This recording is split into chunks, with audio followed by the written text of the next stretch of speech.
संविधान शिल्पी doctor B R. Ambedkar के संविधान शिल्पी डॉक्टर बी.आर. अम्बेडकर के जय जय जय जय जय भीम जय भीम जय भीम जय जय जय जय जय भीम जय भीम जय भीम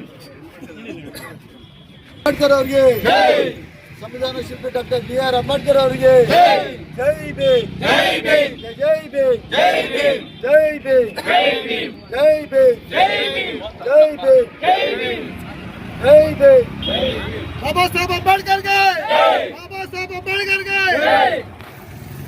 ಸಂವಿಧಾನ ಶಿಲ್ಪಿ ಅಂಬೇಡ್ಕರ್ ಅವರಿಗೆ ಜೈ ಸಂವಿಧಾನ ಶಿಲ್ಪಿ ಅಂಬೇಡ್ಕರ್ ಅವರಿಗೆ ಜೈ ಸಂವಿಧಾನ ಶಿಲ್ಪಿ ಅಂಬೇಡ್ಕರ್ ಅವರಿಗೆ ಜೈ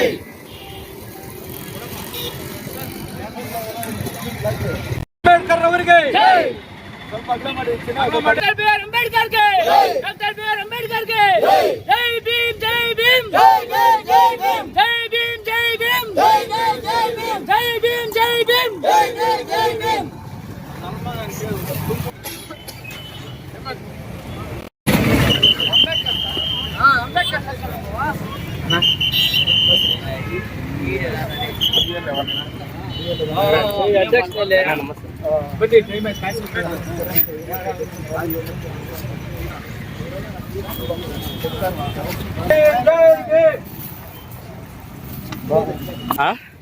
ಭರ್ಜರಿ ಕಿಸಾನ್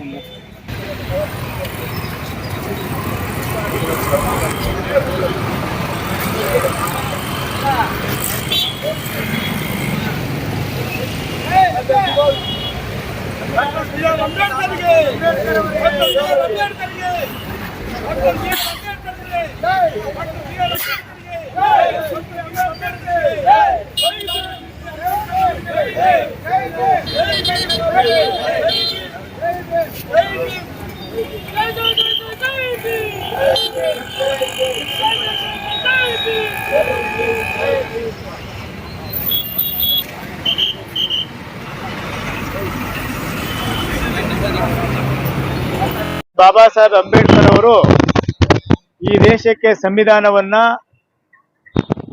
ಸುಮಾರು 2 ವರ್ಷಗಳ 11 ತಿಂಗಳು 18 ದಿನಗಳ ಅವಧಿಯಲ್ಲಿ ನಮ್ಮ ದೇಶಕ್ಕೆ ಸಂವಿಧಾನವನ್ನ ಸಮರ್ಪಣೆ ಮಾಡಿದ್ರು. 1949 ನವೆಂಬರ್ 26ನೇ ತಾರೀಕು ದೇಶಕ್ಕೆ ಸಂವಿಧಾನವನ್ನ ಸಮರ್ಪಣೆ ಮಾಡಿದ್ದು.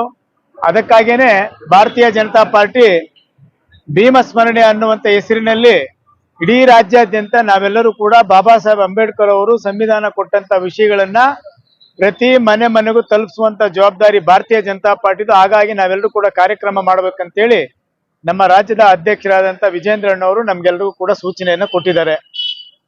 ಹಂಗಾಗಿ ನಾವೆಲ್ಲರೂ ಕೂಡ ಜಿಲ್ಲೆಯಲ್ಲಿ ಎಲ್ಲಾ ತಾಲೂಕಲ್ಲೂ ಕೂಡ ಸಭೆಗಳನ್ನ ಮಾಡಿ ಈ ಕಾರ್ಯಕ್ರಮನ ಯಶಸ್ವಿಗೊಳಿಸಬೇಕು. ಅರ್ಥಗರ್ಭಿತವಾದಂತ ಕಾರ್ಯಕ್ರಮ ಆಗಬೇಕು. ಬಾಬಾ ಸಾಹೇಬ್ ಅಂಬೇಡ್ಕರ್ ಅವರು ಸಂವಿಧಾನ ಕೊಟ್ಟ ಮೇಲೆ 2 ವರ್ಷಗಳ ಕಾಲ ಸಂಸತ್ ಭವನದಲ್ಲಿ ಚರ್ಚೆ ಆಗಿ 1950 ಜನವರಿ 26ನೇ ತಾರೀಕು ಅದು ಲೋಕಾರ್ಪಣೆ ಆಯಿತು, ಅಂದ್ರೆ ಅನುಷ್ಠಾನಕ್ಕೆ ಬಂತು. ಅಲ್ಲಿಂದ ಇಲ್ಲಿ ತನಕ ನಿರಂತರವಾಗಿ ಸಂವಿಧಾನದ ಅಡಿಯಲ್ಲಿ ಇಡೀ ದೇಶದ 142 ಕೋಟಿ ಜನ ನಾವೆಲ್ಲರೂ ಕೂಡ ನೆಮ್ಮದಿಯಾಗಿ ಜೀವನ ಮಾಡ್ತಾ ಇದ್ದೀವಿ. ಆ ಇಂದಿರಾ ಗಾಂಧಿಯವರ ಎಮರ್ಜೆನ್ಸಿ ಕಾಲ ಏನಿತ್ತು 1975, ಆ ಸಂದರ್ಭದಲ್ಲಿ ಅವರು ಸಂವಿಧಾನವನ್ನ ಕತ್ತಲಲ್ಲಿ ಅವರ ಸ್ವಾರ್ಥಕ್ಕೋಸ್ಕರ ಇಟ್ಟಿದ್ರು. ಅದಾದ ನಂತರ ನಮ್ಮ ಸರ್ಕಾರ ಅಂದ್ರೆ ನರೇಂದ್ರ ಮೋದಿಜಿಯವರು 2014ರಿಂದ ಇಲ್ಲಿ ತನಕ ಏನ್ ಸರ್ಕಾರ ನಡೆಸ್ತಾ ಇದ್ದಾರೆ, ಆ ಅವಧಿಯಲ್ಲಿ ಬಾಬಾ ಸಾಹೇಬ್ ಅಂಬೇಡ್ಕರ್ ಅವರ ಹೆಸರಿನಲ್ಲಿ ಸಾವಿರಾರು ಕೋಟಿ ರೂಪಾಯಿ ಅನುದಾನಗಳನ್ನ ಬಳಸಿ ಇವತ್ತು ಜಗತ್ತೇ ತಿರುಗಿ ನೋಡುವಂತ ಒಂದು ಪವಿತ್ರವಾದ ಯಾತ್ರಾ ಸ್ಥಳಗಳನ್ನ ಮಾಡಿದ್ದಾರೆ. ಆ ಹಿನ್ನೆಲೆಯಲ್ಲಿ ನಾವೆಲ್ಲರೂ ಕೂಡ ಇನ್ನೂ ಅನೇಕ ಕಾರ್ಯಕ್ರಮಗಳನ್ನ ಮಾಡೋರಿದ್ದೇವೆ. ಮಾಡಿರ್ತಕ್ಕಂಥ ಕಾರ್ಯಕ್ರಮಗಳನ್ನ ಜನಸಾಮಾನ್ಯರಿಗೆ ತಿಳಿಸ್ಬೇಕು. ಕಾಂಗ್ರೆಸ್ ಪಕ್ಷ ಬರೀ ಸುಳ್ಳಿನ ಪಕ್ಷ. ದಲಿತರನ್ನ, ಹಿಂದುಳಿದವರನ್ನ, ಅಲ್ಪಸಂಖ್ಯಾತರನ್ನ ಮೋಸ ಮಾಡಿ, ವಂಚನೆ ಮಾಡಿ, ಸುಳ್ಳು ಹೇಳಿ ಓಟ್ ತೆಗೆದುಕೊಳ್ತಾ ಇದೆ ಹೊರತು ನಿಜವಾಗ್ಲೂ ಬಾಬಾ ಸಾಹೇಬ್ ಅಂಬೇಡ್ಕರ್ ಅವರಿಗೆ ಅವ್ರು ಯಾವುದು ಒಳ್ಳೇದ್ ಮಾಡ್ಲಿಲ್ಲ. ಹಂಗಾಗಿ ಒಳ್ಳೇದ್ ಮಾಡಿದ್ದೇನಾದ್ರು ಅಂತ ಇದ್ರೆ ಅದು ವಾಜಪೇಯಿ ಅವರ ಸಹಕಾರದಿಂದ, ಮಾಯಾವತಿಯವರ ಸಹಕಾರದಿಂದ, ವಿ.ಪಿ. ಸಿಂಗ್ ಅವರ ಅಧಿಕಾರದಲ್ಲಿದ್ದಾಗ ಅಂದ್ರೆ ಅವರು ಪ್ರಧಾನ ಮಂತ್ರಿ ಇದ್ದಾಗ ಭಾರತ ರತ್ನ ಸಿಕ್ಕಿದ್ದು ಬಾಬಾ ಸಾಹೇಬ್ ಅಂಬೇಡ್ಕರ್ ಅವರಿಗೆ. ಮತ್ತೆ ಪ್ರಧಾನಮಂತ್ರಿ ನರೇಂದ್ರ ಮೋದಿಜಿಯವರು ಕೂಡ ಅವರ ಹೆಸರಿನಲ್ಲಿ ಏನೆಲ್ಲ ಕಾರ್ಯಕ್ರಮಗಳು ಮಾಡಿ ನಾವ್ ಹೇಳ್ಬೇಕಾಗಿಲ್ಲ, ಇಡೀ ಜಗತ್ತೇ ಮಾತಾಡ್ತಾ ಇದೆ. ಇಂಥ ಅನೇಕ ವಿಷಯಗಳನ್ನ ನಾವು ಇಟ್ಕೊಂಡು ಜನರ ಬಳಿಗೆ ಹೋಗ್ತಾ ಇದ್ದೀವಿ. ಇನ್ನೇನು ಕೆಲವೇ ದಿನಗಳಲ್ಲಿ ನಮ್ಮ ಸರ್ಕಾರ ಅಧಿಕಾರಕ್ಕೆ ಬರುವಂತ ಎಲ್ಲಾ ಸೂಚನೆಗಳು ನಿಮ್ಗೆಲ್ಲ ಗೋಚರಿಸ್ತಾ ಇದೆ. ಆದ್ರೆ ಅವರು ಕಾಂಗ್ರೆಸ್ ಅವ್ರು ನಮ್ಮ ಪಕ್ಷಕ್ಕೆ ಬಂದು ಸರ್ಕಾರ ಮಾಡ್ಬೇಕಂತ ಏನಿಲ್ಲ. ಮುಂದಿನ ದಿನಗಳಲ್ಲಿ NDA ಪಕ್ಷ ಸ್ವತಂತ್ರವಾಗಿ ರಾಜ್ಯದಲ್ಲಿ ಅಧಿಕಾರಕ್ಕೆ ಬರುತ್ತೆ. ಅದಕ್ಕಾಗಿ ಅದಕ್ಕಿಂತ ಮುಂಚಿತವಾಗಿ ಗ್ರಾಮ ಪಂಚಾಯತಿ, ತಾಲೂಕ್ ಪಂಚಾಯತಿ, ಜಿಲ್ಲಾ ಪಂಚಾಯತಿ ಮತ್ತು ನಗರ ಪಾಲಿಕೆ, ಪುರಸಭೆ ಎಲೆಕ್ಷನ್ಗಳು ಬರ್ತದೆ. ಇದು ನಮ್ಮ ಕಾರ್ಯಕರ್ತರ ಚುನಾವಣೆ. ಅದಕ್ಕಾಗಿ ನಾವು ಸಜ್ಜಾಗಬೇಕಾಗಿದೆ. ಅದ್ರ ಜೊತೆಗೆ ಬಾಬಾ ಸಾಹೇಬ್ ಅಂಬೇಡ್ಕರ್ ಅವರ ವಿಚಾರಧಾರೆಗಳನ್ನ ಪ್ರತಿ ಮನೆಗೆ ತೆಗೆದುಕೊಂಡು ಹೋಗ್ಬೇಕು ಅಂತ ಹಿನ್ನೆಲೆಯಲ್ಲಿ ಇವತ್ತು ಸಾಂಕೇತಿಕವಾಗಿ ಬಾಬಾ ಸಾಹೇಬರಿಗೆ ಮಾಲಾರ್ಪಣೆ ಮಾಡುವುದರ ಮೂಲಕ ಸಂವಿಧಾನ ಸಮರ್ಪಣೆ ದಿನವನ್ನ ಆಚರಣೆ ಮಾಡಿದ್ದೀವಿ. ಡಿಸೆಂಬರ್ 6ನೇ ತಾರೀಕು ಒಳಗಡೆ ಜಿಲ್ಲೆಯಲ್ಲಿ ದೊಡ್ಡ ಪ್ರಮಾಣದಲ್ಲಿ ನಾವೆಲ್ಲ ಕೂಡ ಸೇರಿ ಸಂವಿಧಾನ ಸಮರ್ಪಣಾ ದಿನಾಚರಣೆ ಮಾಡ್ಬೇಕಂತೇಳಿ ನಾವು ತೀರ್ಮಾನ ಮಾಡಿದ್ದೇವೆ. ಅದಕ್ಕೆ ಪೂರ್ವಭಾವಿ ಸಭೆಯನ್ನು ಕೂಡ ಮುಳುಬಾಗಿಲಲ್ಲಿ ಇವತ್ತು ಮಾಡೋರಿದ್ದೇವೆ. ಈ ವಿಷಯವನ್ನ ನಮ್ಮ ಮೂಲಕ ತಿಳಿಸ್ಲಿಕ್ಕೆ ಬಯಸ್ತೇವೆ. ಧನ್ಯವಾದ. ವಿರೋಧ ಪಕ್ಷದವರು ಬಿಜೆಪಿಯನ್ನ ಸಂವಿಧಾನ ವಿರೋಧಿಸ್ತಾರೆ ಅಂತಾರಲ್ಲ, ಅಂತವರಿಗೆ ಸಂವಿಧಾನ ಸಮರ್ಪಣಾ ದಿವಸ ಏನ್ ಹೇಳಕ್ ಇಷ್ಟಪಡ್ತೀವಿ? ಏನಣ್ಣ? ವಿರೋಧ ಪಕ್ಷದವರು ಬಿಜೆಪಿ ಕೂಡಲೇ ಸಂವಿಧಾನ ವಿರೋಧಿ ಅನ್ನೋದನ್ನ ಮತ್ತೊಂದು ರೀತಿಯಲ್ಲಿ ಮಾತಾಡ್ತಾರೆ. ಅವ್ರಿಗೆ ಇವತ್ತು ಸಮರ್ಪಣಾ ದಿವಸ ಏನ್ ಹೇಳ್ತಾರೆ ನೋಡಿ. ಬಿಜೆಪಿ ದಲಿತರ ವಿರೋಧಿ, ಕೋಮುವಾದಿ ಪಕ್ಷ ಅಂತ ಹೇಳಿ ಹೇಳಿ ಹೇಳಿ ಈ ಜನರನ್ನ, ಮುಗ್ಧ ಜನರನ್ನ ವಂಚಿಸ್ಕೊಂಡು ಬಂದಿರೋದು ಕಾಂಗ್ರೆಸ್. ಬಿಜೆಪಿ ಅಲ್ಲ. ಬಿಜೆಪಿಯಲ್ಲಿ ಜಾತಿ ಗಲಾಟೆಗಳು ಮಾಡಿದೆ, ಎಲ್ಲಿ ಕೋಮು ಗಲಾಟೆಗಳು ಮಾಡಿದೆ.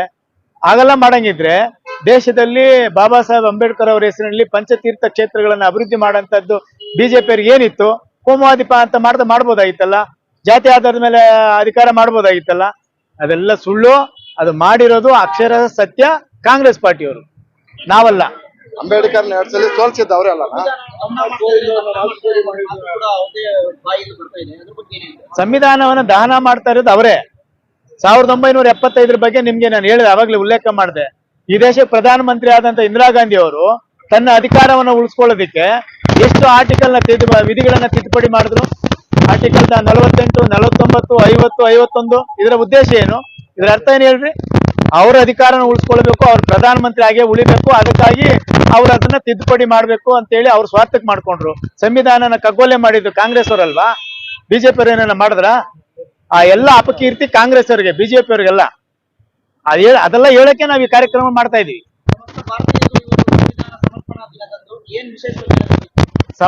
ಸಮಸ್ತ ನಮ್ಮ ದೇಶದ ಎಲ್ಲ ನಾಗರಿಕ ಬಂಧುಗಳಿಗೆ, ವಿಶೇಷವಾಗಿ ನಮ್ಮ ಜಿಲ್ಲೆಯ ಎಲ್ಲ ನಾಗರಿಕ ಬಂಧುಗಳು ನಾವೇನ್ ತಿಳಿಸ್ತೀವಿ ಅಂದ್ರೆ, ಸಂವಿಧಾನ ಅಂತ ಹೇಳಿದ್ರೆ ದೇಶದ ಎಲ್ಲರ ಸ್ವತ್ತು. ಇದು ಒಂದು ಪವಿತ್ರವಾದ ಗ್ರಂಥ. ಇದರ ಮುಂದೆ ಇನ್ ಯಾವ ಗ್ರಂಥನೂ ಇಲ್ಲ. ಅದಕ್ಕಾಗಿ ನಾವೆಲ್ಲರೂ ಕೂಡ ಕೇವಲ SC ST ಅಷ್ಟೇ ಅಲ್ಲ, ಎಲ್ಲ ಜಾತಿ ಜನರು ಕೂಡ ನಾವು ಸಂವಿಧಾನವನ್ನ ಗೌರವಿಸಬೇಕು. ಸಂವಿಧಾನದ ಅಡಿಯಲ್ಲಿ ನಾವೆಲ್ಲರೂ ಬದುಕ್ತಾ ಇದ್ದೇವೆ. ಬಾಬಾ ಸಾಹೇಬ್ ಅಂಬೇಡ್ಕರ್ ಅವರು ಎಲ್ಲರ ಆಸ್ತಿ. ಅದಕ್ಕಾಗಿ ನಾವೆಲ್ಲರೂ ಕೂಡ ಅವರ ಗೌರವವನ್ನು ಕೊಡಬೇಕು. ಜಗತ್ತಿನಲ್ಲಿ ಇವತ್ತು ಅತ್ಯಂತ ಶ್ರೇಷ್ಠ ಸಂವಿಧಾನ ಅಂತ ಹೇಳಿದ್ರೆ ಅದು ಭಾರತದ ಸಂವಿಧಾನ. ಅದನ್ನ ಬರೆದಂತ ಮಹಾಪುರುಷರು ಬಾಬಾ ಸಾಹೇಬ್ ಅಂಬೇಡ್ಕರ್ ಅವರು. ಅದಕ್ಕಾಗಿ ನಾವೆಲ್ಲರೂ ಒಟ್ಟಾಗೋಣ. ಬಾಬಾ ಸಾಹೇಬರ ವಿಷಯ ಬಂದಾಗ ನಾವೆಲ್ಲರೂ ಕೂಡ ಒಂದಾಗಬೇಕು ಅನ್ನುವಂತ ವಿನಂತಿಯನ್ನ ನಿಮ್ ಮೂಲಕ ತಿಳಿಸ್ಲಿಕ್ಕೆ ಬಯಸ್ತೇನೆ. ಧನ್ಯವಾದ.